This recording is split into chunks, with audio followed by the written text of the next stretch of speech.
ಹೊನ್ನಾವರದ ಸ್ಥಳೀಯ new English ಸ್ಕೂಲ್ನಲ್ಲಿ ಶ್ರೀ ಕ್ಷೇತ್ರ ಧರ್ಮಸ್ಥಳದ ಶಾಂತಿವನ ಟ್ರಸ್ಟ್ನಿಂದ ಪ್ರತಿ ವರ್ಷದಂತೆ ಈ ವರ್ಷವೂ ಕೂಡ ನೈತಿಕ ಮೌಲ್ಯಗಳ ಪುಸ್ತಕಗಳನ್ನಾಧರಿಸಿದ ವಿಷಯಗಳ ಮೇಲೆ ವಿವಿಧ ಸ್ಪರ್ಧೆಗಳನ್ನು ನಡೆಸಲಾಯಿತು.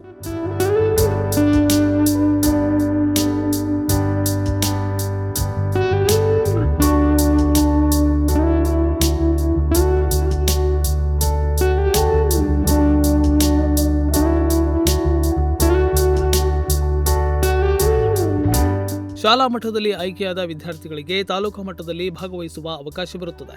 ಪ್ರಾಥಮಿಕ ವಿಭಾಗದ ವಿದ್ಯಾರ್ಥಿಗಳಿಗೆ ಜ್ಞಾನರಥ ಮತ್ತು ಪ್ರೌಢಶಾಲಾ ವಿದ್ಯಾರ್ಥಿಗಳಿಗೆ ಜ್ಞಾನಪಥ ಪುಸ್ತಕಗಳ ಮೇಲೆ ಭಾಷಣ, ಪ್ರಬಂಧ, ಶ್ಲೋಕ ಕಂಠಪಾಠ ಮತ್ತು ಚಿತ್ರಕಲಾ ಸ್ಪರ್ಧೆಗಳನ್ನು ಏರ್ಪಡಿಸಲಾಗಿತ್ತು. ತಾಲೂಕಿನ 106 ವಿದ್ಯಾರ್ಥಿಗಳು ಈ ಸ್ಪರ್ಧೆಗಳಲ್ಲಿ ಭಾಗವಹಿಸಿದರು. ಶಾಂತಿವನ ಅಡ್ರೆಸ್ ಶಶಿಕಾಂತ್ ಜೈನ್ ಪ್ರಾಸ್ತಾವಿಕವಾಗಿ ಮಾತನಾಡಿದರು.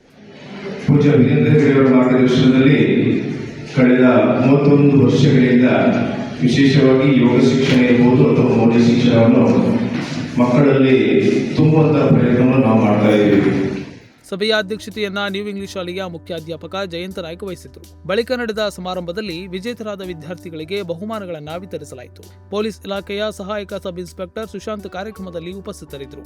ಸ್ಪರ್ಧೆಯಲ್ಲಿ ಪ್ರಥಮ ಹಾಗೂ ದ್ವಿತೀಯ ಸ್ಥಾನ ಪಡೆದ ವಿದ್ಯಾರ್ಥಿಗಳು ಜಿಲ್ಲಾ ಮಟ್ಟದ ಸ್ಪರ್ಧೆಗಳಲ್ಲಿ ಭಾಗವಹಿಸಲಿದ್ದಾರೆ. Nudisiri news desk, Honnavar.